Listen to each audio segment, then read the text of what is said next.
And to kick things off, I want to talk about the origin of War Plan itself, because I've gotten more than one comment from people saying, why are you obsessed with war and War Plan? What's wrong with you? We have the kid War Plan. We have all these things, right?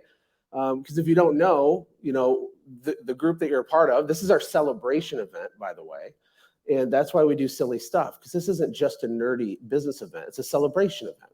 But we have War Plan Insiders. We have the Kid War Plan, which is really cool little book that teaches entrepreneurship to kids. And we ship those out of a different building on this property. Then, of course, we have War Plan Studios, which you're in. We have War Plan Technologies, which I haven't told anybody about. That's a different software development company that's building stuff. It's all War Plan. My car, I've got the license plate War Plan because I'm completely obsessed. A couple other programs in the future, War Plan Collective, which is about the information business and stuff, and the marketing war room. I even spent 5 figures on the domain name warplan.com. How freaking cool is warplan.com? I mean, I feel it in my bones. There's nothing on it, so don't get excited. We have to build everything, right? Because I always tell people in my companies when we're starting, it's going to be a mess. And the job is to go from chaos towards slightly less chaos. Like, that's it. Like, that's a win. If you can do 7 days from chaos to slightly less chaos, you're on the right track, right? But really, to describe this War Plan idea, partially it's because my wife and I are cheesy, right? We're very emotional people, and we're passionate about stuff. But even when I was a kid, this is actually a picture of me as a kid. That's me. And I had saved up birthday money. I think it was around $20, $25 back in the 80s to buy this set of armor. And because I think it's natural for little boys to want to conquer stuff, right? Anybody got little boys? Right? It's actually natural for little girls to want to conquer stuff too. 2 days ago, I was teaching karate to my daughters, right? We're standing in the living room and I'm showing them what a kata is, and we're doing all this stuff and they're like into it. And the big idea was that I was meant for more and I can conquer things. We watch cartoons and we watch shows and we have these grandiose ideas of beating the bad guy, right? Or saving Princess Peach from Mario Brothers or whatever it is. That was the idea. But of course, there's problems. Obviously, for me in 5th grade, I had a very serious relationship in 5th grade. I don't know if anybody else did, but I had a girlfriend for 2 years, like all of 4th grade and all of 5th grade. I had a girlfriend. We talked on the phone for like hours back then. Both of our parents got concerned and made us break up, which is really sad. But that's how I found Ashley, right? I'm a one-man kind of woman, so I was committed even in 4th grade, or a one-woman kind of man. Anyway, so one day at recess, this is at a small school district just south of Flint, Michigan. Anybody heard of Flint, Michigan? It's a great tourist destination. They have great water there. But about 15 minutes outside on the outskirts of Flint is a town called Genesee. Genesee was, it's nicer than Flint, but it's pretty bad. So I describe it as like a trailer park, redheaded stepchild town, right? There's a lot of drug abuse, addiction, low income, but, working class, but lower kind of rank. So anyway, at school, the kids were like crazy, I remember in 4th and 5th grade, kids would rip their skin with erasers from pencils and pour salt in it. Anybody else do that in 5th grade? That was like a thing. Was it just Genesee? Just to see how tough they were. And so in the bathroom and in the hallways, this is what the boys were doing, right? There was kids in 5th grade piercing their ears with paper clips just to see if they could bear the pain. So anyway, I'm at recess. Remember, to go back, I'm a warrior from childhood, right? A dose of reality hit me one day at recess when I got my ass kicked by this bully in front of my girlfriend while she cried and said, "Please don't stop. If there's anything worse than getting beat up, it's getting beat up in front of your girlfriend. Can I get an amen?" Like, that makes it a little worse. And the kid that beat me up, he threw me against a fence and he's just punching me in the stomach and throwing me on the ground. He had a mustache, okay? He was like a 7th grader, but no, he was like 17, but he kept failing. He literally had a mustache. He destroyed me. So my parents were concerned and they did what good parents would do. They tried to find a solution. Well, they put me into karate. Kia. I still remember my moves, right? That's why I was teaching my daughter. So I put in the work. I went to karate. So this little warrior kid had to actually go to this scary place with all these people with my little white belt, right? And learn karate. And so I was really, really committed to it. And luckily my parents would drive me back and forth all the time. And the guy at this particular karate place, it was actually American kickboxing, was a world champion kickboxer. He guy was legit. Again, this is back in the 80s. I was still tiny. But then there's resistance. And so what I'm laying out for you, I'm going to give you some other examples, is you have an idea for something, right? There's like the solution to it, but then you find resistance every single time. The first karate tournament I went to, I go to fight this guy. He's like twice as tall as me, real skinny, but tall. As soon as the guy says fight, I get kicked in the eyeball. I mean, instantly. He goes, whack, and I just fall on the ground. But for the first time ever in my life, I didn't get scared. I got like mad. And so I got up and I beat that guy, number one, and I actually won that tournament. And then I went on to do tournament after tournament after tournament after tournament after tournament. And actually became a state champion in Michigan as a kid in kickboxing. That's pretty cool. I'll let you brag on you. Can I brag on me? Okay. So it wasn't that epic. You know how you remember things in your head, but then when you watch the home video, it's actually like, it was definitely that. But I was nationally, this is an actual picture of me when I was 8 years old. We went to New Orleans, which my family did not have a lot of money. It was a huge sacrifice for them. And I got fourth in the nation in fighting. The kid that got kicked in the eye, the kid that got bullied in front of his girlfriend. And the reason why is because I went all in, even as a kid. I adopted it as part of my identity. And I tried to attain mastery of that thing. The other example, around a couple years after that, I wanted to play football. I ended up playing football for 8 years in high school. You've heard the stories where I make fun of myself because we lost our homecoming 69-0. Who's heard that story? Anybody? True story. Not that fun. Ashley was a cheerleader. But when I was a kid, I wanted to play, but I was scared. And actually in 5th and 6th and 7th grade, I barely played at all. 5th grade, I didn't play at all. I had perfectly white pants. This is a picture of me, actually. I think this was 7th grade. My pants were dirty, so I was starting to learn some stuff by this point. They would put me in the game from time to time. By the time I got to like 7th grade, because I was doing the work, right? Just like in karate, I was committed. I started to adopt it as identity. I started understanding the game of football and the nuance and the rules and all the reasons men wear skin-tight things and touch each other's butts and run around in a field and throw balls back and forth. It's a really fun game. But there's more resistance. I still think I have brain damage from football, if I'm honest. My wife would be like, yeah, you have it from something. I don't know for sure if it was from football. I remember one time I got knocked out on the football field. I started throwing up and went blind for almost a half an hour. Had to go in an ambulance. There's always resistance when you're trying to do something great. But the end result of that, this is me, look at Skinny Josh. This is Skinny Josh. The end result is attaining more mastery, achievement, right? But it took 8 years to get there. And it worked out. And then it's because I went all in. I also wanted to be a rock star. Anybody know I wanted to be a rock star when I was little? Anybody else? Who's my musicians in the room? Anybody? Oh, Melody, you sing? Okay, come on. You want to sing a song? Oh, okay. We'll do that later. So when I was going into high school, I was getting better at football. My confidence was going up. I thought, how could life get better? I think it'd be better if I was a rock star, right? The problem is that I didn't know how to play an instrument. I didn't know how to write music or sing or anything. So I put in the work, right? This is me with my band. We did a lot of inappropriate shenanigans back then, but we'd also bang on drums and play guitars and try to play music. And of course, we thought we were awesome, so we did a concert. And no one came except for Ashley, because she had had to. There was like a pity attendance, like she attended out of pity. But like anything else, no one showed up except for Ashley. And for years, every week, we'd be practicing multiple times a week, driving back and forth on my pizza deliveries. I mean, in high school and after, that's what we did. And you might not know this, but we actually got a record contract offer. It did fall through. That's why, I teach marketing now. I don't know what happened there, but we got on the radio. We opened up for national acts and stuff with like pyrotechnics, and we toured around. We had like 1,000 people come to our shows, which was pretty cool.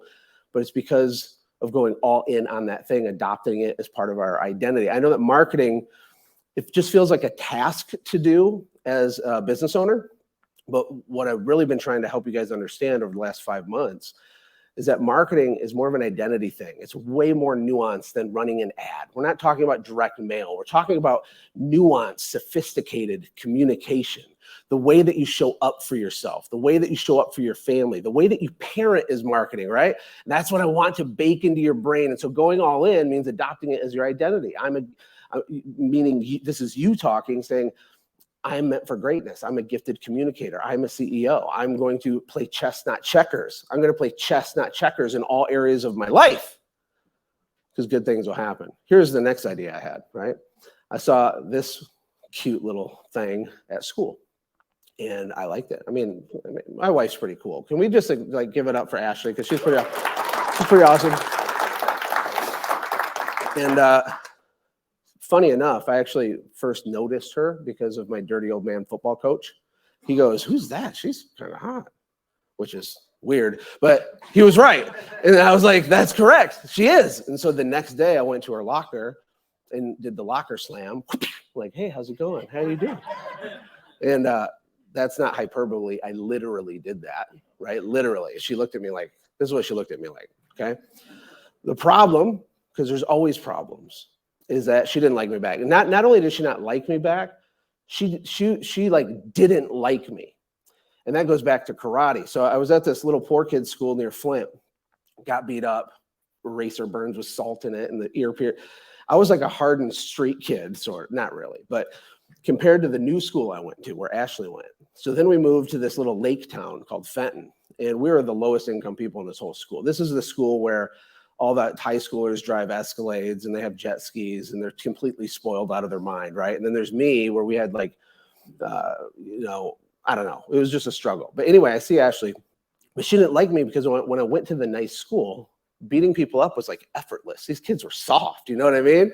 And so when a new boy goes to a school, they want to test the new kid, and they tried, and it didn't work out good because I was hardened from Genesee. But because of that, she thought I was a huge jerk, bully. I mean, she didn't like me, right? True, Ash? So I wasn't. I had a good heart, but I was a little rough around the edges. So I had to work at it, right? I had to put in the work to like figure out who she is and what she likes and how I can show up for her and what would that mean. I made a lot of moves, guys. I played a lot of chess, not checkers, to land Ashley.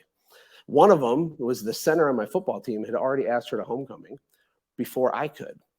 And I kindly pulled him aside and said, that's not happening. I'm literally taking her. And he's like, yes, okay, that's fine. And that happened, which she was mortified over, but again, paid off in the end. And the resistance always happens when you try to do something good, better, new, bigger, always. It's just normal, right? There's other guys that were interested in Ashley, a whole bunch of them, right? There was drama. Ashley and I broke up how many times in high school? 5 times, right? For like a week. And we're like, I love you. We come back, right? And then even after getting married, bankruptcy and all the financial stress and all kinds of stuff, there's resistance, but the outcome makes it worth it, which is why one of our favorite family slogans is, it doesn't matter how hard it is, it only matters if it's what? Worth it. Who's heard that? Yes, say, it doesn't matter how hard it is, it only matters if it's worth it. That's right, let's do it one more time. I need to feel you. It doesn't matter how hard it is, it only matters if it's worth it. Right? And that's true. And it's actually a freeing thing, because if you disconnect yourself from constantly thinking about how hard stuff is, you can just endure it because you focus on the worth it part. And we have 5 kids. I mean, she can't get away from me now. We got 5 kids. It's like, she's all in, right? But it's because I went all in gradually over time. So what's the point? What's the point? What is the point? There's no point. No, I'm just kidding. The point is that life is war. And back to War Plan Studios, at least for us, I'm not projecting this onto you, but at least for us, it's been really hard, really hard. And we make moves, we take risks like on a regular basis. And because we think bigger, it puts us in these predicaments where we're kind of on a regular basis outside of our comfort zone. Whether it was moving to Costa Rica or even moving to Texas. Like, we felt like God told us to move to Texas, which I know sounds crazy, but that's why we're here, literally. And it's turned into all these things, right? So life is a series of mental wars. And this is a writer downer for notes, is that intention is always followed by disruption, always. And so to level up as a business owner, stop being surprised by that because it's like how it works, right? There's always disruption after you have great intention. In fact, the bigger the intention is, the bigger the disruption is. You're going to hit the wall. That's like how it works. So, if on the one hand, it doesn't matter that it's hard, it's going to be worth it. That's freeing. right? If you also know that just for the mere nature of you starting a thing or going bigger, or because I know like Robin's getting in the software business and all this stuff, and we have people doing different things, there's always going to be disruption. There's going to be pain. It's almost like the universe testing your resolve or something. And it's to the point now with Ashley and I that when we have really a lot of things fall apart, we literally laugh and we're like, perfect. Because that breakdown is usually right before the breakthrough, right? And you think in your mind, you can think, you felt this, right? And if you can hang on for 2 seconds longer, everything flips and you've leveled up. With my companies, here's a couple of examples. So Birds Beware was the cleaning company. Automate Gracell was the education company that turned into, Conquer and all that. And then SendJim is the postcard software. It's always the same thing. Like I had a big idea. An entrepreneur, who here has rolled over and told your spouse, I have an idea? Anybody? And then whose spouse went like this? Is it just me? Who here has more than 40 domain names? Anybody? How many do I have, Ash? We counted one time. 87 domain. I have too many ideas, right? Ideas are easy though, right? But they're fun, right? I love to live in the dream fantasize mode. That's part of the problem, really, with all of us sometimes. But the idea is one thing, right? And then there's a problem. Like, how do I build a software company? I get messages every couple weeks from somebody in the service industry that's like, hey, man, I'm going to make an app. Can I pick your brain? Like, it just happens all the time, right? Because they know that I did that. And I don't consult for that, but I point them in there. I voice memo back some tips and stuff. But the problem is you have no idea where to start. How do I accidentally not waste $1 million? See, I didn't know that in the beginning. And then, the solution is always to up-level, your mindset, or your skill set, or your network, it turns out. And we'll talk about that in a second. But even when you're in the process of learning how to do it, how to solve the problem, what happens? Brick wall after impossible thing after impossible thing, over and over and over and over. But if you endure, because you know that it's worth it, you'll get the outcome. Like, this is a pattern. And this isn't something like I'm making up. It's something I'm observing and trying to describe to you because I've seen it over and over. Typically, the solution is always one of these three things. And I don't mean to oversimplify the complexities of business, but with certain things, it really is simpler than you think. So I want to talk about the recession, which you brought up, right? Because the whole origin of this even thing that we're like figuring out as we go imperfectly, massive imperfect action, started with recession marketing. Like Ashley said, I was in Alaska with Tucker, my second oldest son. And I had gotten the umpteenth message about recession, blah, blah, blah, people freaking out, right? There's so much weird stuff the last few years in the economy. I'm not an economist, okay? I know a little bit about a lot of things, just like a lot of you. And we all know something funky is going on, right? Say yes?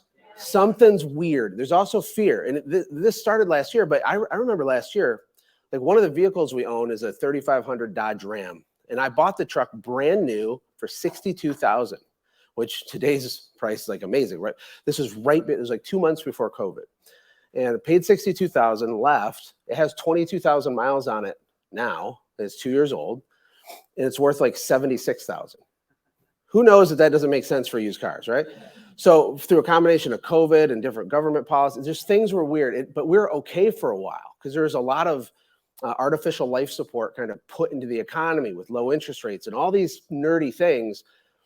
But I knew back then this was going to be a thing. And look, my wife and I, we're hope dealers. I mean, I'm the ultimate optimist, but I'm also aware of what the heck's going on. And so as I kept getting messages from people talking about the economy, I had this big training I was going to do on marketing called asymmetrical marketing. And the idea back then when I was strategizing like what I was going to teach, it wasn't called recession marketing. It was called asymmetrical marketing.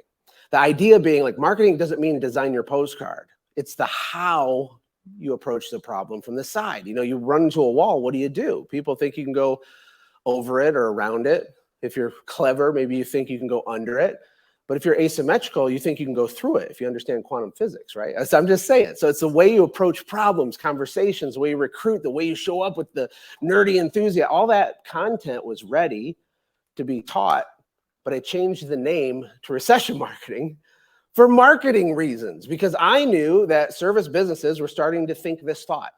I did some research. Like, who knows what Google Trends is? Google Trends, right? You can type in a keyword and it will show you on a graph the search volume of the word. And you can see, and you can go to Google Trends on a break just for fun if you're a nerd, type in the word recession, and you'll see in 2008, peaked during the Great Recession back then, right? Peaked, and then it went down, and guess when it hit peak again was last summer. So when I rolled this out, got 800 comments on it, people were like, yes. So I taught it, all this stuff. The reason I did it, is partially because everything is marketing, marketing is everything, but really it's because it's really true. It's because we need to know these skill sets, right? Who wants to weaponize their brain? Say, I do. Who wants to know things other people don't know so you can have things other people can't have? Say, I do. I do. Okay, me too. So I wanted to use marketing to get people excited and then teach it. But, after we launched recession marketing, it was kind of like okay still, especially down in DFW, for example. I mean, every restaurant's packed every single day, even the really expensive ones. We went to dinner with our friends last date night. When was that? Was that last Saturday? And there's some internet people. They invited us. We go there. Super fancy, bougie place. It's like totally ridiculous.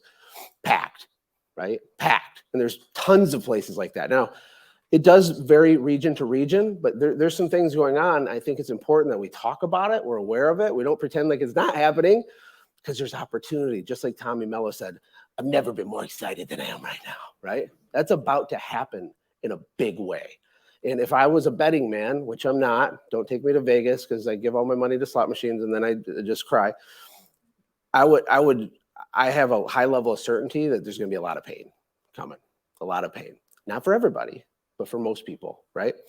This is just some screenshots, Harvard Gazette, NPR, New York Times. I could have put 1,000 of them because just last week we heard about this Silicon Valley bank collapse, right? You guys aware of that? And there's like 30 other banks at risk of it, and it's this whole nightmare. And that's just one piece. And then when I talk to owners, some of them are like, no, it's fine. Our phone's ringing, it's fine. And I'm like, awesome, high five. How do I reconcile? What do we do? I'm not saying be scared, but we need to do stuff. We need to prepare, right? The Bible says that a wise man sees danger ahead and hideth himself, and a fool does nothing and suffers for it. I don't want to suffer for it. I'm at least going to try to hideth myself, right? If I talk like that. Any ideas what this number is? Anybody got any idea? Go ahead. What is it? National debt. Good guess. Good guess. Okay, good guess. I was going to say national debt a year ago. I'm actually not sure what the national debt is. Someone want to look that up? That'd be interesting. Just Google it. Ryan will get it. What is it? 31 trillion? And these numbers, we just say them. Like, yeah, but like they're incomprehensibly big numbers. How much we spend in marketing every year? Oh, that's a good get. I hope that's how much people spend on all my programs every year. This is actually, and there's more than one source to get this, but it's about 17 to 20 trillion dollars. It's the total amount of cash in all United States bank accounts. It's all the money we all have in our bank account collectively as a nation. That's like the number, right? Pretty crazy, right? Here's the thing though, okay? With Silicon Valley Bank and all these things, what I've been thinking, because I don't know if you know this, I skip this part of my story a lot. Ashley says, pizza delivery guy, we lived in the trailer park. I quit my job to start a window cleaning business. That's 100% true, but there's a couple other pieces in there that will just mess up the flow of the story if we say them. I'll just say them right now.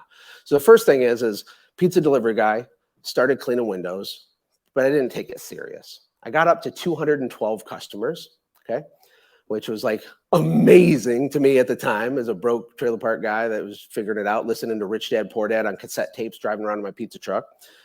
But then I didn't take it serious. So then I got a job. I got the opportunity to get into the mortgage business doing sales. And a lot of the sales skills I learned go back to then because it was honestly some of the best sales training I've ever seen was at this company. And then I got hired by JP Morgan Chase as a personal banker. Anybody have a personal banker? They call you to do an account review. Anybody? Yeah, that's a sales call. That's how that works. But anyway, I would look at you can see everything, right? I could see all the money. I could see the posers. You could see the guy with the super dope car who's overdrafting his checking out 400 times. And you can see the old farmer with dirty hands who has 2.3 million in his checking account. It's my job to get him to move it to a money market or some other more profitable account. And this was like a respectable job for a young 20-something guy. And my family was like proud because they were terrified. I was a pizza guy, then a window cleaner. Like, good God, what did we do? We drop him on his head, you know? My mom told me, that's what homeless people do is clean windows. And she said it because she loved me, but it was very hurtful. Mom, if you see this, I forgive you. It's okay. But from the bank, I learned a whole bunch of stuff. And when I was working at the bank, that's the job I quit to actually start my cleaning company for real when Maverick was a baby. But when I was at the bank, one of the things I remember, even from 20 years ago, back whenever this was, a long time ago, was a training I went through on the FDIC insurance. Who knows what the acronym stands for, FDIC? Federal Depository Insurance Corporation, right? If this is the amount of money people have in the bank, how much of it is insured by the FDIC? Anybody have an idea? Just guess, just for fun. What do you think? 250,000, yep. Like per account, it's actually per collection of accounts, but it's based on account type. So like, I think the max could be like maybe 500,000, depending if you're married and how it's set up, whether it's savings or CDs or I don't know. But here's the reality is the FDIC only has 1% in cash of this amount, okay? The FDIC has about 1.25, 1.26 actually percent of cash in its insurance corporate. It has its own checking account, basically. Banks pay into it an insurance premium just like we do for insurance for anything. And it keeps this money, right? And that's how the fractional reserve banking system works. The bottom line is that things could get really weird, okay? And so if they do, or when they do, we want to be aware of things and we want to be prepared for it. I'm not doing it to be doom and gloom, but here's another interesting statistic. The Small Business Administrations, according to them, there's 32 million small business owners. Most of them are like, owner operators and stuff, but there's 32 million. But did you know that 81% of them are 2 weeks away from overdrafting their corporate checking account? And I know there's people in the room like that. And I know that we've been broke. Like I'm an open book with stuff. We've been broke multiple times when we invest everything and it falls apart. And it's crazy being an entrepreneur sometimes. But this is normal for a lot of America. And the people that fall into this 81% category, most of them, they don't even know what's going on. They don't know how to market. They don't know how to use like choreographed messaging. They don't know how to not launch that campaign because they're going to focus on timing and the targeting and the nuance of it and how to create a foot in the door offer and how to ascend people and how it's not just about getting the sale. It's about making the customer more valuable, right? It's about selling the thing that sells the thing. I mean, this is a deep topic and you can tell I'm slightly passionate, right? They don't know any of this stuff. And so the origin of recession marketing is like, I know they don't know. And I want to teach them the stuff. I want to show them the way, and some will and some won't, and that's okay. But that's really the origin story of this. And like I said earlier, luckily we have great politicians, okay? They are looking out for us every day. They're just fighting for But according to the Biden administration, we have 6% inflation. It doesn't seem like 6% inflation to me, but that is the official number. Have you noticed like egg prices? Are they back to normal yet, eggs? No? Who here has had their suppliers raise prices on them recently? Okay. Who here has noticed that it costs more to fill up your gas tank, right? I mean, it's happening, right? Are you raising prices in your business to commensurate with? Is that the right way? Like in conjunction with that, are you doing that? Are you scared to do that? If you do a price increase, how do you roll it out? How do you say it? Will people fire you? Will they quit? What's going to happen? You get paralyzed by fear. That's why groups like this are powerful, because we're going to talk about this stuff. But again, luckily, Uncle Joe's going to war for us, which is awesome. So, okay, look, this is a picture of me holding a pillow that says good things are going to happen. And you guys are like, gee, thanks for inviting me to Texas. This is super depressing. Wow, yay. Dang it. But I am optimistic, and we're going to have fun, right? And, I've learned a lot of things from you. And tons of things from you and from working with small business owners for so many years. But you've heard the quote, those that can't do teach. You've heard that, right? Say yes? Okay. I think this is one of the reasons a lot of the college professors that teach business like hate people like Elon Musk. They just loathe them in their bones because they have tons of head knowledge. I mean, these academics they're smart, right? But they're not doers in the same way that this category is knowers, right? We know that's not the same thing, right? So I think this is true. Those who can't do teach, I get it. And that can be a criticism of things I do too. They're like, why are you making a video? Just build a company. Well, stay with me for 1 second. Here's another thing that's true. One of the best ways to learn is to teach. Have you ever heard this? This is what's known as a paradox. Two things that are the exact opposite that can both be true at the same time. Isn't that weird? The reality is for Ashley and I and their team and Eric, and I even have my sales team here that's going to be working with me when we try to scale Warplan Insiders after this ends. And I'm going to talk openly about all of it because it's going to help you think different. Only about 1/3 of my time is spent teaching stuff. You know, this event, I'm going to teach stuff for 2 days. It's going to be awesome. But I'm building actual companies. We're involved in lots of companies. We have a media company at a different studio in downtown Dallas with my partner, Josh Fierstein, who you'll hear from later today. There's all kinds of stuff going on, right? But one thing I've learned is that I've learned more from meeting and working with people like you than I even have building my own companies, right? I've learned a ton of stuff. And what's interesting is when I launched Recession Marketing and all the fear and everything, like clockwork, like I knew it would, they're like, click here, sign up for marketing teaching, click. And then in a matter of days, weeks, or months, there's people crying on my Voxer. We're talking about things that matter that aren't marketing, because this always happens, right? Business is inextricably linked with all the other parts of your life. So we're doing marriage conversations. We're doing parenting conversations. People are having meltdowns and their kid's a teenager. And how do I get my kid to stop doing Fortnite? I'm like, this is a marketing group, sir. Can I? But actually, I got a great system for that. So let's talk about it. You know, it becomes health conversations, self-worth conversations, every time, for years, 10 years. You know, you think you're trying to get marketing. I'm not going to get ahead of myself. But the obvious problem is very rarely the real problem. That's like the point. And that was the point of the Mindset Skill Set Network. You know, one of the hardest things about having a business is knowing what the real problem actually is and being able to see it clearly. Is it just me, or do you get dumber when you're working on your own business, right?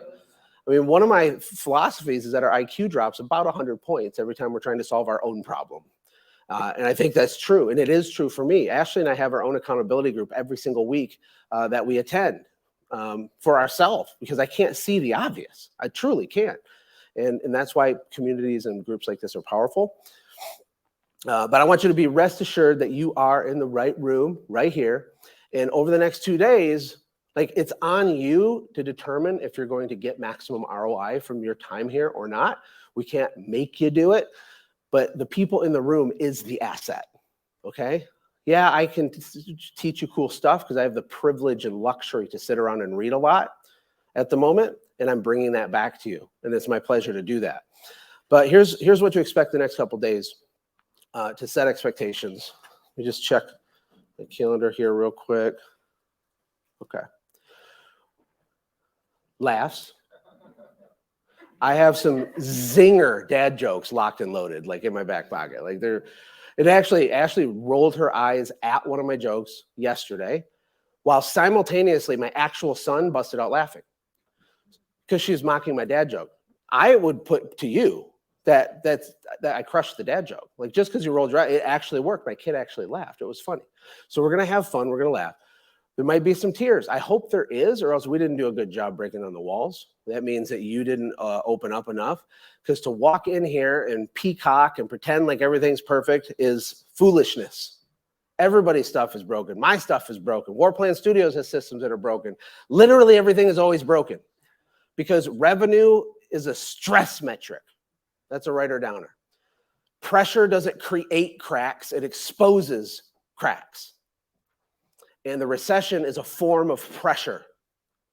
It's not going to ruin your business. It's going to expose you for not being prepared to navigate it, or hopefully capitalize on it, like Tommy Mello.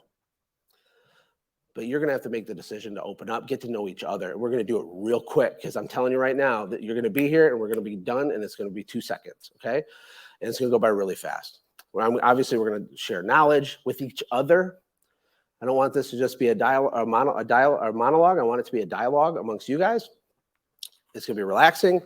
And hopefully we'll get some breakthroughs, because I'll give you an example of a breakthrough, because this isn't Tony Robbins' cheesy bill, okay? When I say breakthrough, what I mean is you think that this is the problem, but you might identify it's actually these two things. That they're called derivative problems. Like you're trying to solve the employee thing, but what you didn't understand is you need to do this and this. And by doing so, it automatically solves this thing. Have you ever heard of the book, The One Thing by Gary Keller? He built the largest real estate company in the world. It's probably on my shelf over there on my podcast set. But there's a Russian proverb in the beginning of that book. It says, if you chase 2 rabbits, you'll catch neither one. I thought that was weird for 2 reasons. Number one, I didn't know there was Russian proverbs. No idea. Who knew? Putin's got proverbs. But it's also a good principle. But anyway, that whole book is about the big domino. Like, what one thing can you do by doing it makes all these other things unnecessary or obsolete, right?